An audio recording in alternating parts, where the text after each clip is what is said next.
Awesome. How's everybody doing today? Sorry, that's hot. But I think you heard me, so how's everybody doing today? All right, good, good, good. Hey, can we give it up real quick for everyone that came up and read and took part in the service so far? You got Megan singing and Callie reading and Josh doing announcements, all that good stuff. She literally just gave y'all a wave and a curtsy, so I think she was welcoming the appreciation. Yeah. Who happened to be in the direction of everyone else. No, I'm just kidding. Hey, if you don't know me, my name is Josh. I serve as the lead pastor here, and so I think everyone in here has had a chance to meet with you. If you're going to watch online later, that's for you. But what we're going to do right now is we're going to go and continue our time in worship by jumping into our time in the Bible. And so this is a unique and powerful time for us as a church because we believe that these words are quite literally the revelation of God, is how theologians and all these intellectuals kind of say it, right? But we believe that it is actually God that gave us these words. And so when we open this book, we don't just read stories, though we definitely read stories, right? We don't just read dialogue, though we definitely read dialogue. We don't just read lessons, though we read lessons, but we actually are reading God saying, hey, this is what I want you to know. This is what I want to show you about myself. And so we believe that God meets us when we actually read these words and engage these words. And so that's why we believe this time is powerful. And we regularly say this. I regularly say this. The people that call Refuge home are going to be like, dude, you say this every single time. But at this point, we really discourage you from like checking out and being like, all right, this guy's going to talk for a little bit. I'm going to go ahead and check out. Rather, we would encourage you to really kind of dig in and to kind of lean into this time, thinking to yourself, like, God, what do you want to show me? And how do you want to shape and form me through these words that you've given us to show me who you are? And so that's what we mean when we say continue our time in worship by engaging the Bible, because we really do believe that it's worshipful to go to his words and say, help me, shape me, meet me here. So how we're going to do that, though, is we're going to continue our time in a sermon series called The Heart. And this is really just a time where we're going to be focused on unpacking this idea of emotions. Any of you that were hoping for a biological lesson on the heart, this isn't the place for that. But we're talking about the thing that we most often assume comes out of the heart, which is our emotions, right? Everything that we're feeling. And so the first week, we took a look at where emotions come from, and we learned, I'm going to set this aside. Now, I do want y'all to know, usually I don't have the notes in front of me, but today we do got to work through a lot of things. So I'm going to bring this back in a second, and there's going to be a section where I'm heavily relying on those notes because I don't want to detour too much. But for this little review part, will be good. All right, so the first week, we went ahead and focused on the idea of, hey, where do emotions come from? And we learned that because God is an emotional God, and he made us to be in his image, right? We reflect that God. As a result, we too feel emotions. And so emotions as a whole are from God, but that's not the only place they come from, right? The individual emotions that we feel, right, they also come from what we love. They come from the things we hold dear. They come from the things that we value and the things that we treasure. And so that's a simple enough idea, right? Because it's like saying, hey, I love my son. And so when my son is hanging from the monkey bars and he's like about to hurt himself, I think to myself like, Jude, no, don't. And yeah, that's a pretty understandable idea, but it can get a little more complex than that as well, right? Because if you love comfort, this is the example we used in I think the first week. If you love comfort and you walk in and your wife is coincidentally broken the lawnmower, and you think to yourself, now I got to go get a new lawnmower, and I'm not using this as a personal example whatsoever. I could feel my wife smiling from the corner of my eye here, right? Like maybe you're frustrated because you think to yourself, man, I'm going to lose out a whole day of work, or now I have to go do all these other things before I cut the grass, and so anger spurs up from that. Why? Maybe because you love comfort. And so it's an idea that can be very simple, but it can also get a bit abstract. And so that was week one. And last week, we really tackled this idea of what do we do with those emotions? Because the reality is, for a lot of us, we have an emotional experience, and there's a huge chunk of us in here that are like, I don't want anything to do with that. That terrifies me. And so we just kind of push that to the side, and we decide, you know what? I'm never going to think about that thing again. We sweep it under a rug. We sweep it under a basement. We dig a hole. We bury it. We lock that, and then we're like, I'm never going to see that thing again. And then there's a whole other group of us that are like, hey, every emotion that I feel, I want to just run with that emotion, right? That emotion is my guiding light. It's my compass. And we learned, right, that rather the scriptures don't give us that invitation. They invite us to engage our emotions. They say to pour out our heart to God. That's what I mentioned a little bit earlier when I was standing here.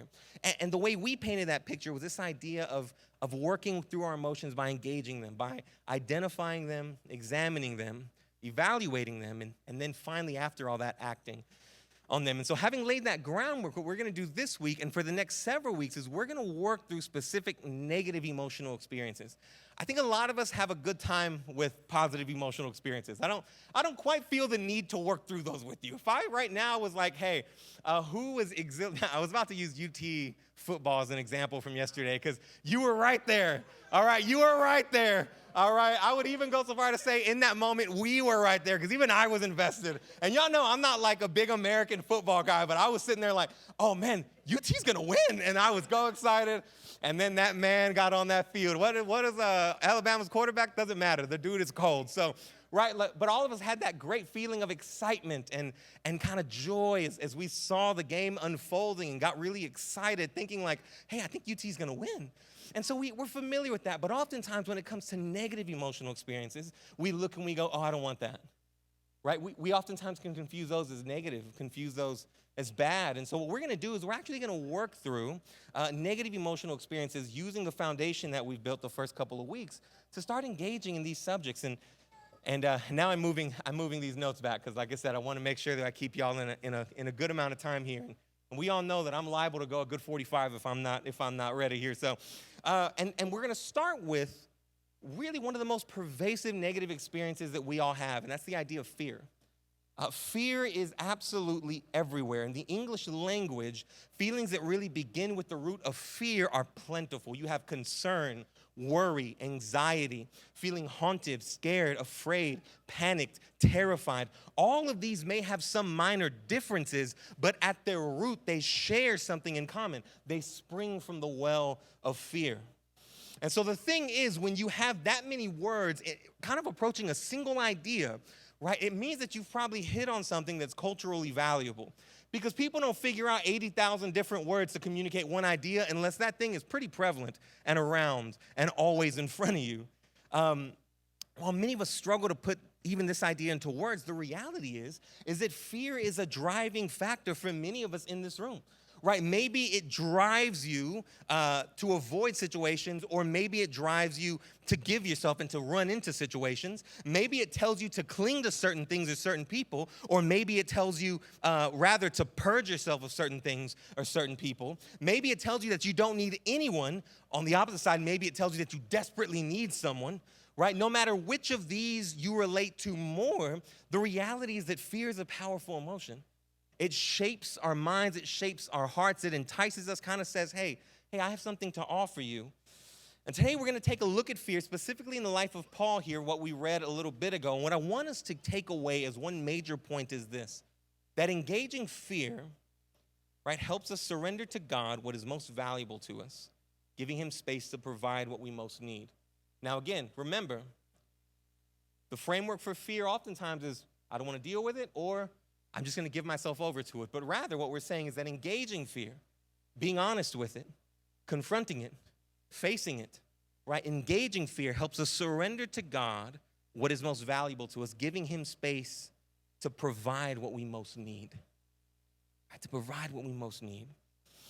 And so we're going to go ahead and work through this idea in a more intimate way by working out two ideas from our text today. First, we're going to find fear in our lives. You get what I mean by that? If that's a little abstract, a little hard to follow, you'll see what I'm saying in a second. And second, we're going to, after that, kind of work through the idea of what it means to engage fear in our lives. What does it look like to engage fear in our lives?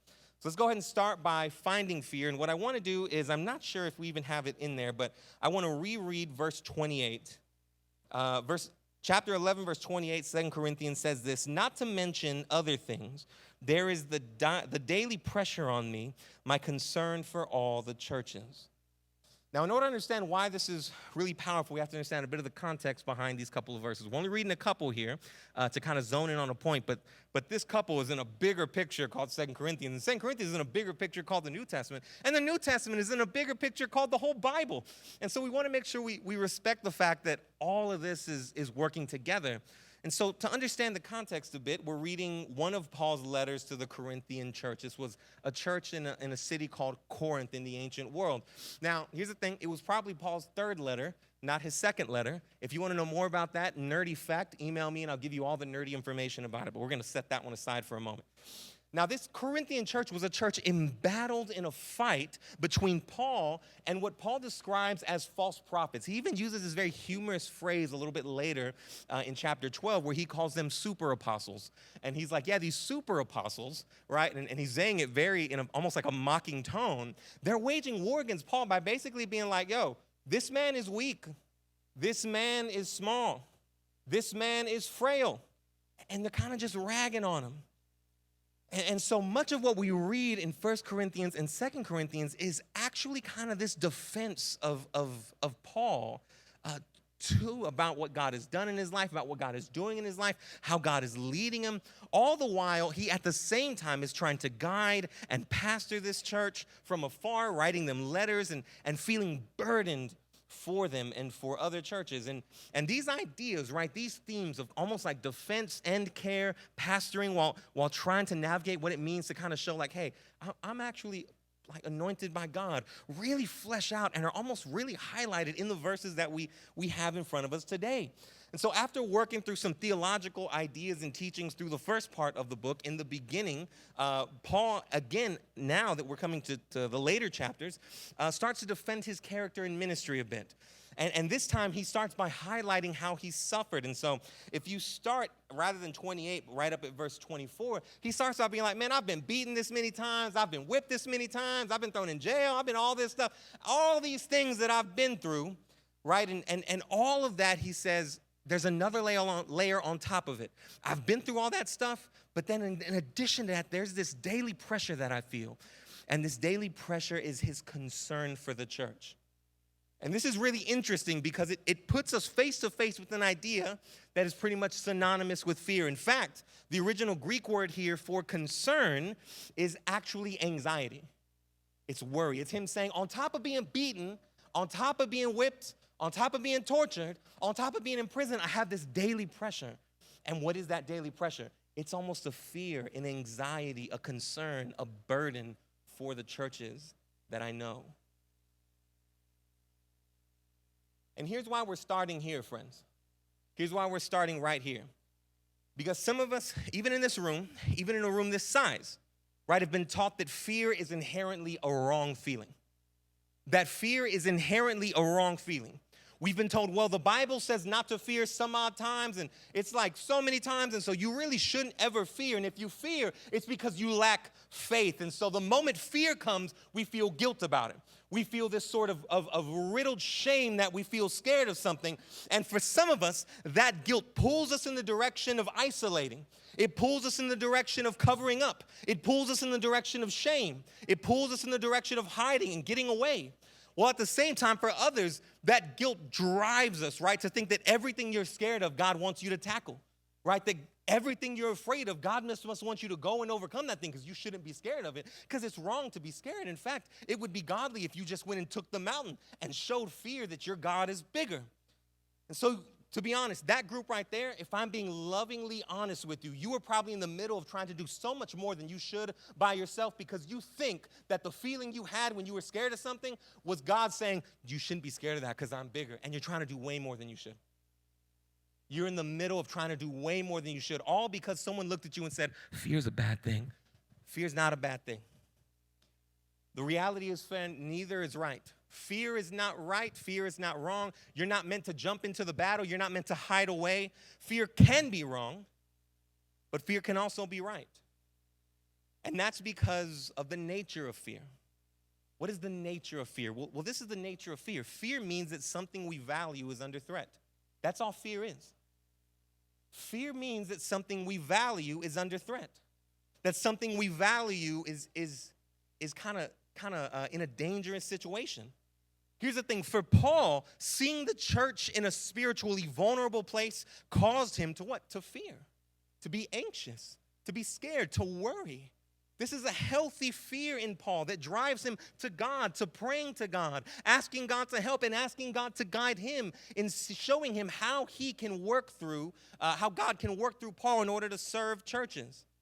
But here's the thing. I want to also acknowledge that for us, right, fear may have a lot of different origins and may have very different responses as well. Again, I'm not telling you that fear is right. I'm telling you that fear is neutral. I'm telling you that fear is a feeling that tells you something you value is under threat. And so for you, maybe you value relationships. Maybe you value friendships. And so in all your relationships, you overly try to help and help the other person and kind of protect the relationship and serve them and always lay your life down. And while at the beginning, for all of us kind of know, right, in the honeymoon phases of a relationship, we all feel like that's really cute. And then all of a sudden, years down the line, someone feels a little bit like suffocated and feels like, hey, well, what do you want to do? And they're like, no, what do you want to do? And it's like, no, I just want to know what you want to do. No, but what do you? I want to do whatever you want to do. Fam, I know I want to do what you want to do. Well, I want to do what you want to do. And everybody's like, dude, can we just can we make a choice here? All of a sudden you feel suffocated and you realize that this fear of losing a relationship leads to this overprotectiveness that tends to suffocate down that relationship, right? Fear is what? The threat that something, or the feeling that something you value is under is threatened. Right? And so in addition, though, right, we can change this up a little bit. Maybe you value relationships and we'll put up with anything because you're scared of being alone. Right? And so the value there is what? I want to have someone. I want to have someone by me. I want to have someone with me. And here's the thing. I'll be willing to put up with anything to ensure that I never have to say bye to that thing. So no matter how you want to treat me, no matter how you want to abuse me, no matter how you want to neglect me, I'll put up with it. Why? Because what I value is having you. And anytime that's under threat, I'll do anything in order to protect it. Right? Here's another one. I'm going to go one more because I feel like we're getting a little deep, and I feel like even the energy of the crowd is getting a bit like, oh, this is taking a very serious tone right now. Maybe you value financial security, right? Here's a less personal one. You value financial security. On a healthy level, this probably just means you work really hard, right? You probably have a hard working demeanor, and that's not bad. Right, but when fear is at work in an unhealthy way, and when it's unveiling the things that we value and unveiling how much we value them, and it's, again, in an unhealthy context, you feel that financial security is under threat, and maybe it drives you to cheat in some way, right, to gain finances in a way that's unhealthy, maybe even in a way that's illegal. I don't know if any of y'all seen the show Breaking Bad, but basically the whole show's about that. You see, what I'm trying to get to you here, friends, the point that I'm trying to make to you that I really want you to take away is that fear isn't the issue in these instances. It's not the virus, it's the symptom. Right? Fear is the symptom, but it's not the virus. Fear exposes what we value, but our response to fear tends to therefore tell us whether we're valuing something in healthy ways, in unhealthy ways. And here's the thing, sweeping something under the rug or following fear straight away, right? These do little to dictate. These do little to unveil, little to help us understand what fear is trying to help us understand, right? They do little to help us learn, here's what my heart's doing. Here's what my heart is valuing. Rather, friends, here's the thing. What we're supposed to do here with fear is that we're supposed to engage fear. Again, engage it. Not to sweep it away, not to follow it, but to engage it so that we can understand heart, fear. What are you trying to tell me? What do I value? Right? What is it that you're telling me that I long for? Right? That's the healthy way we're supposed to engage fear. And so what does that look like? What does engaging fear in our lives look like? Well, look at verse 29 through 30. I want you to take a look at verses 29 through 30. Who is weak, and I am not weak? Who is made to stumble, and I do not burn with indignation? If boasting is necessary, I will boast about my weaknesses. Again, seems pretty plain, right? And in a Christian world, it's kind of like, oh yeah, that's like good. So I should walk around and be very vulnerable and like understand where I'm weak and embrace those weaknesses. But the thing is, that's a little bit less than what's happening here when we read Paul's words, right? Like from what we know from the 1st and 2nd Corinthian books is that a major complaint against Paul was what? I said it before, that he wasn't strong enough, that he wasn't powerful enough, that he was kind of frail. And so they said, man, this man is weak. This man is always hurt. He's always injured. He's always suffering. He's frail. He looks kind of like sickly when he's around. He looks kind of skinny. Like, I don't know. There's something about this guy that makes me think not powerful God. I don't know. There's just something about him. And now, remember, again, the letters to the Corinthians are in a way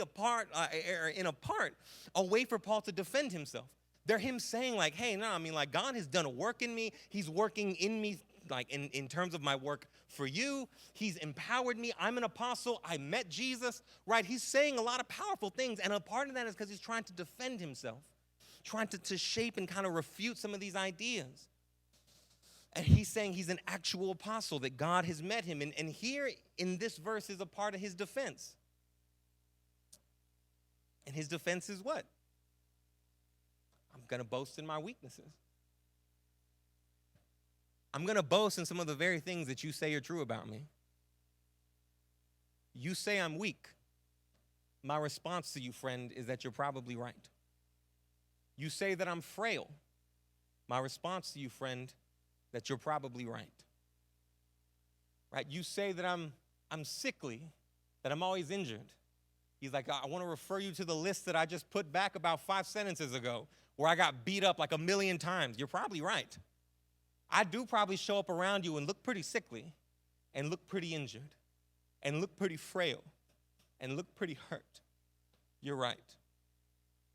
That's what I'll boast in, though. Not what I'll be ashamed of. Fam, how? How? I don't know about you, but I want you to seriously look at that and think to yourself, how? Because here's the real deal, Holyfield. If someone looked at you and was like, man, you're kind of sickly and a little bit like useless, and I don't really find like a lot of like reason to have you around. I don't care who you are in this room, myself included. The natural gut response is to be like, I'll show you sickly. Like, bro, I'll show you so much. I'm way more useful than you are. Like, that's the natural response. Just to say, hey, no, that's not right. Let me show you how valuable I can be. Let me show you how useful I can be. And let me be honest, friend. This is a side note. This ain't in the notes. And the moment I step away, it comes out, right? I want to be honest with you. That's a part of the reason why some of us struggle to engage the gospel in a meaningful way. Because every time we're confronted with our weaknesses, every time we're confronted with our insufficiencies, every time we're confronted with our frailties, our response becomes, no, I can figure it out. No, I can be better. Instead of saying, yeah, that's probably right. So how did Paul do this? And likewise, how in the world can we do it? Because likewise, I don't want to be the guy that's sitting there trying to argue how useful I am. Well, I firmly believe, friend, that Paul did what we're talking about.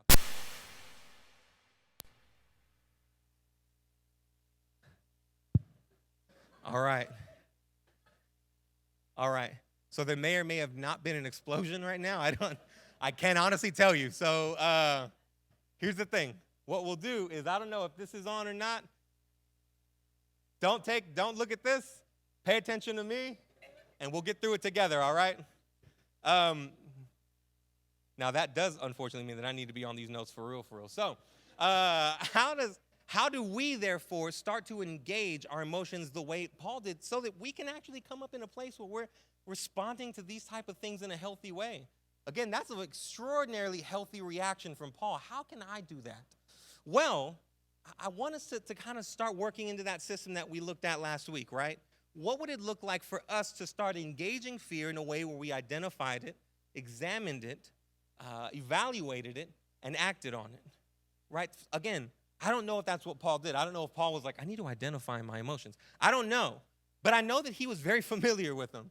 I know that he had to work through those initial ones that said, no, you're wrong, to arrive at a place where he said, nah, you're probably right. But that's exactly what I'm fixing to boast in. How can we do that? Well, again, there's probably a lot of ways, but the way we talked about last week was this idea of identifying, examining, evaluating, and acting. And so here's what we're going to do. We want to work through that in a practical way over the next few minutes regarding the emotion of fear. Why? Because I think what we want to do right now is practically walk through how we can engage this in a healthy way. And I want to show you what that can look like. Now, when it comes to the idea of identifying one of these emotions, right, identifying specifically the feeling of fear, there's 3 things I would want you to keep a heads up for, right? The first is physical characteristics.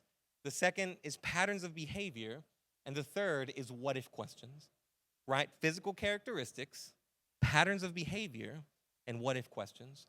Why those 3 things? Because fear has some pretty common calling cards, right? Fear has that thing where you start to sweat and your hands get like a little clammy, And your heart starts to race a little bit and you're not sure why. And you start thinking to yourself, did I have too much coffee today or something? And like you have that feeling of being a little bit anxious, and there's that innate feeling of like, I think I might be getting a little freaked out by something. But in addition to that, let me be honest and let's be real with each other. Sometimes some of us are walking around like, man, my stomach hurts. And really it's because we're just bottling up anxiety like a son of a gun, right? We're just sitting there, just keeping it all in, and all of a sudden you got to go to the bathroom 3 times a day. Or likewise, you can't go to the bathroom for 3 days. And so, so there's some very common physical characteristics that we can start to look at to think, am I scared? Am I fearful? But here's the thing, there's also patterns of behavior. Maybe when you feel fearful, you start to respond by running to something specific. Man, for some of us, maybe you drink a little bit when you feel scared. Right? Maybe 99% of the time you could look at yourself and be like, no. I feel real comfortable with a beer or with a drink or whatever. But maybe when you're feeling a little bit scared, that number goes from 2 to 3 to 4 to 5. And all of a sudden you found yourself escaping the feelings of fear, right? Maybe it's that you run to make sure that you have some type of comfort in the midst of fear. So you turn on the TV and you start watching more than you ever did before because you feel that comfort. You want to feel the escape, and you feel scared. You don't want to feel scared. And so now you're like, let me just get away from this by watching TV, by reading a book, by doing X, Y, and Z. That sort of escapism can start telling you, hey, maybe you're freaking out about something. Maybe you're worried. Maybe you're scared. Maybe you're wrestling with fear. But maybe one of the most common ones is just the reality of what-if questions, right? If you're at home and you're wrestling with these questions about, I don't know what I'm feeling, am I feeling scared? A common thing that's going to happen is in your mind, right, in that internal voice, we'll probably start doing things like saying, man, what if this happens? What if I don't have enough money for this? What if my grade is this? What if my boss thinks this? Right? What if next year is this? Right? Like all those what if questions start to tell you that there's something you value out there. There's something that you hold dear, and you may feel like it's threatened, and therefore you're curious about what will happen if the worst that you can imagine happens to that thing that you value. What if questions will be running through your mind, right? These are all ways you can start to ask yourself, am I wrestling with fear? Well, again, what are your physical characteristics? What are your patterns of behavior? And are you asking some what if questions? Now, here's the other thing. I wanted to add this. It's also just useful to make sure that you're tracking with this, that again, this is about something we value being threatened. And so if something that you value, someone that you value, seems to be threatened, maybe you're not feeling it yet, but the reality is fear may just come. And maybe you ain't processing it yet. Maybe you're not there with it yet, but it's coming. Why? Because something you love is threatened.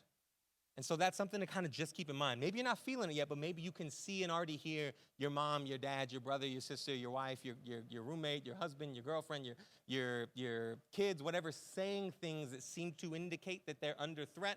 And maybe you're processing it still. Maybe you're getting ready, but fear may be coming as a result of that. Now, here's the thing. This is really important to understand, hey, am I dealing with fear? So when we get to the next one, this idea of examining fear, right, we get a good grip on what it is that we're actually working with. Because once we identify, hey, I think I'm scared, that's when we can take a step into this examining type of thing.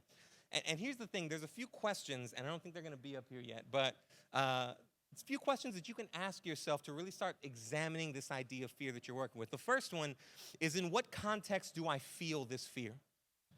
Meaning, when do I feel scared? That's probably a good question to ask yourself, because if you can identify when you're getting scared, you can probably start to identify the second question, what is it that I value in this situation? If you don't know when you're getting scared, then it will be impossible for you to understand why you're getting scared. Does that make sense? Right? If you're all of a sudden thinking like, I don't know, I just get scared sometimes, but you never have a grasp on, I think I'm getting scared in a pattern because in this pattern, what I value is this. And maybe that thing that I value is under threat. So again, the first question would be, in what context do I feel fear? Why am I feeling fear? And then the second question, like it, that I already kind of alluded to, what am I valuing? Right, what am I valuing in these situations? Right, let me give you an example. When I'm scared to confront someone about something they've done that hurts me, what am I valuing underneath it? Right, if you're having some relational strife with someone and you recognize, like, every time I'm in this situation, I'm feeling kind of scared. I get this real anxious feeling. All of a sudden, right, you start to go, I don't want to do that. Or you're like, I'm just going to start an argument. right? Like, I don't know, if you're in the hide one, good for you. I'm very much in the start an argument camp, okay? So, but if that's when you're starting to feel that, maybe it's because you value something in that environment. Maybe you value that person, so you don't want to offend them, so you don't want to bring it up. Maybe you value your reputation and what it means for you to be this type of person that you want to be. And so when they do something, it feels disrespectful, and so you jump into an argument. You have to see, when do I get scared? When do I experience fear in order to understand what am I valuing underneath that's driving this fear? Once we understand what we're valuing and we understand kind of what we're valuing and why we're getting scared, right, then we can move on to evaluating those values, evaluating those fears. Is this, dang it, okay, I'm saying this would be so much more helpful with this, but it's okay. We're tracking. Come on, we just keep going. All right, so as we move into this idea of evaluating something, right, evaluating our values, evaluating why we're scared, right, a good question to start asking yourself here is my reaction to this fear godly and constructive, or am I acting in destructive and sinful ways? Right? Is my reaction to this fear godly and constructive, or am I acting in destructive and sinful ways? Again, this doesn't speak to fear itself, because two people can feel overwhelmingly similar senses of fear, respond in completely different ways. And so you have to ask yourself the question, is this fear driving me to be sinful or driving me to be godly? Right, again, if we want to look at Paul, right, his concern for the churches, healthy, right? Why? Because his value is clearly this desire for them to be blessed, for them to be cared for, right? He's probably wrestling with the sense of his reputation because literally the people are making fun of him, right? But at the same time, he narrows in and says, my main value is that they would be cared for. He fights for them to be cared for, and he responds by saying, my biggest burden is you. I want you to be healthy. He seeks God on their behalf, right? Like, is it driving you to be sinful? Is it driving you to be godly? And the next question is really difficult. This is kind of the last one we'll work through, and that's really kind of super practical. Should I even care about this threatened thing in my life? Right? Or to put it another way, how does God see your situation? Let me just level with us. Let us all be very vulnerable and transparent with each other for a second, right? If you're struggling with watching or viewing inappropriate things online, and you can feel yourself constantly pulled to this thing, constantly tempted by it, constantly giving into it, and it births a certain sense of anxiety that one day someone will find out. Friend, the issue with that is not that you're worried about it. The issue with that is that you love something that's horrible for your life. Right? That's what it looks like to say, should I even be worried about this thing? Because a lot of us have this feeling, and I relate to those of you that related to that idea, I relate with you, right? Because all of you, I said this the other day. That I was up here the other day, and I was like, because I think I consider myself kind of like an aggressive person, and like that whole side of the room started laughing, and I felt very insecure about it. Like, I felt wildly insecure about it. Because I was like, why's that got to be like something you all laugh at? Like, how come, is it that evident, right? Do you just look at me and think like, oh, that guy gets into fights, right? Like that guy will start an argument. Why? Because he's just very aggressive. It made me very insecure. And let me be honest, that's something that I think about, right? Like, I can feel and sense an insecurity when it comes to like, when my son's not listening, I can feel my anger resting up. And every once in a while, I have to like grab him and be like, hey, man. And like kind of like look at his little face and be like, I need you to listen to me, brother. You're about to kill yourself or something, right? Like, and all of a sudden that sense inside of me starts going, man, that was a little too rough. And I even have that, and I'm gonna be very honest with you, we have like security cameras all around our house. And I will literally at times think to myself like, man, that security camera's right there. Is the issue that I'm gonna get caught? Is the thing that I should be most scared of, that I should be most fearful of, that camera saw me, had to grab my son and be like, hey, man, look at me. No, the thing that my heart should fear the most is that I'm impatient and maybe overly aggressive with my son. Right? But we have to understand, what am I valuing? What am I even scared of? Because it's easy in that moment, if I'm not doing the work, to think to myself, oh, yeah, it's just him. It's just him. It's just that he's frustrating and he's making me do all these things, but I'm having to be worried about if other people see me be like this, X, Y, and Z. No. No. ask yourself, should I even be worried about this? Right? Is it even godly? Does God want me to be worried about this? Or would he, in his infinite grace, want this to be brought to the light so that in the light, I can start to receive the healing that I desperately need in this space? Friends, sometimes the actual fact that you have anxiety, again, is not revealing that you're valuing something too much or something too little. Sometimes the reality is that our fear lets us know we're valuing something that shouldn't be valued at all. But again, only in understanding, hey, what's happening here? Should I even be valuing this? But on the flip side, when it comes to evaluating your fear, you need to also be cognizant of the fact that there's things that you should value that you value too much. And this likewise puts us in these positions where maybe for some of us, we want to be godly.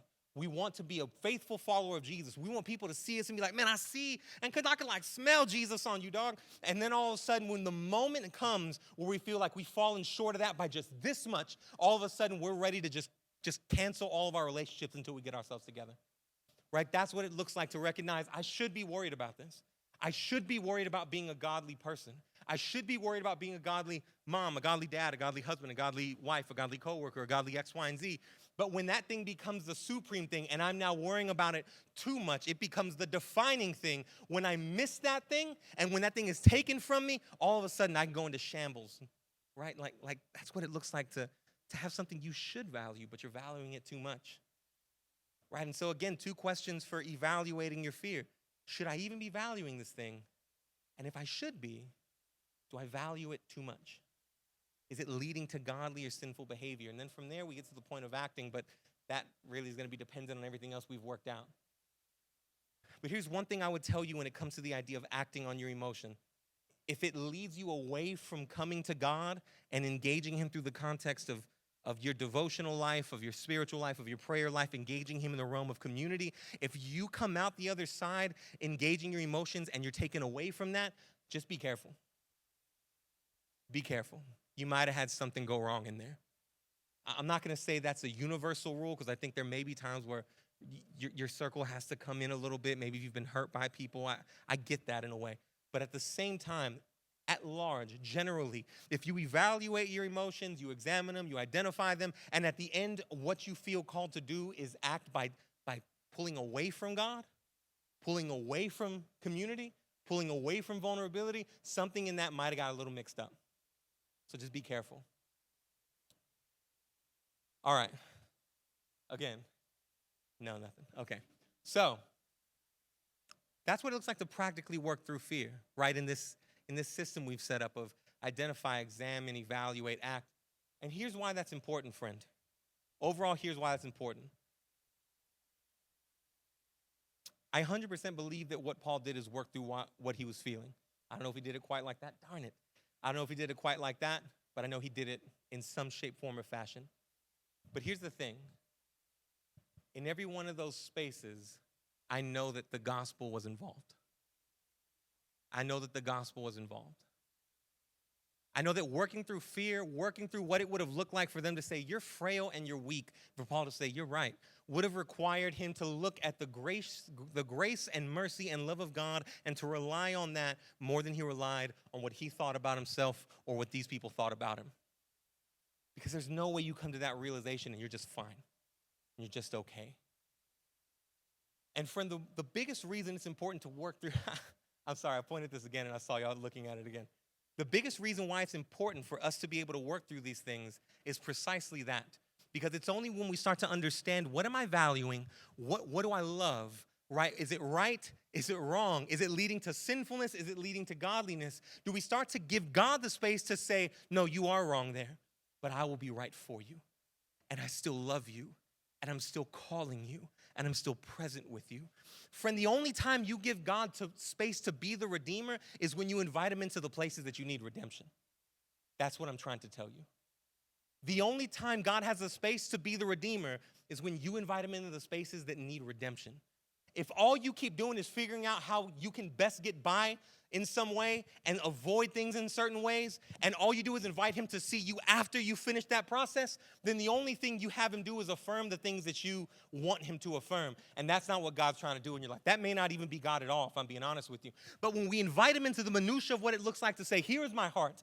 Here's every element of my heart. Here's what I value. Here's what I hate. Here's what I value too much. Here's what I value too little. The Redeemer gets the opportunity to work in our hearts and say, I've seen that. I've known that. I've known that since the day you were born, and I knew who you were going to be when you were created. But I came to die for you anyway, so that in me, you would feel the exact things that you need. And so as you bring these realities to me, you would find the deepest longings of your heart in me, right? All these things that we're hoping for, all these things that we're longing for can be found in this Jesus. But friend, oftentimes the reality is when our heart says, I need him, we go, shut up. No, you don't. I'll figure this out. I got that. All the while, your heart, fear is saying, I need him. I need him. Here's the reality, friend. I have gone, what I would say, just about my whole life, working through these emotions that we're talking about. Fear, we're going to talk about anger, we're going to talk about guilt and shame, and sorrow is the other one. I've gone basically my whole life, 32 years now, trying to figure out what these mean, getting to the other side, figuring out what I think I should do, and then saying, God, help me. Help me do this thing. And the reality is I don't want to do that anymore. And I don't want you to do that. I don't want us to be these people that constantly feel these signposts that say, you need the Redeemer. And then go, I'll figure that out. And then go, okay, now that I think I have the direction, I'm going to ask him to come along and help me in my own way. Friend, I want us to be rich with the scent. And hear me, I want to be a man, a human, a follower that says, here's my heart. Shape me and mold me and form me and send me where you want to send me. And if it means I have to encounter scary things, God, let me encounter scary things, because help me know that in the midst of all these things that I'm scared of and that I'm fearful of, and the things that I value that are under threat, and the things that I love that seem to be at risk, help me realize that in the midst of all of it is the Redeemer saying, I'm with you. I love you. We're working together. I will carry you. I will sustain you. I will be a refuge. Pour out your strength to me. Your salvation depends on me. Man, that's where I want to be. That's where I want you to be.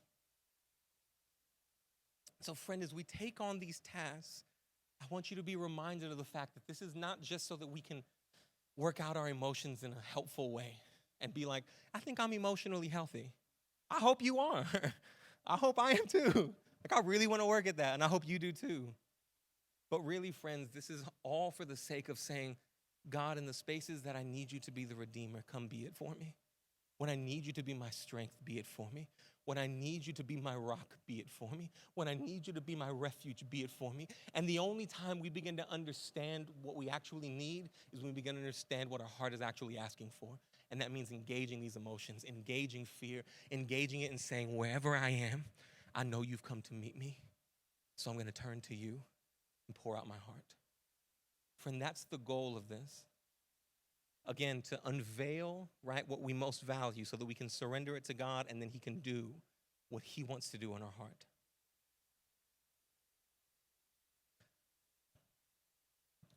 Let's pray. Father, thank you so much for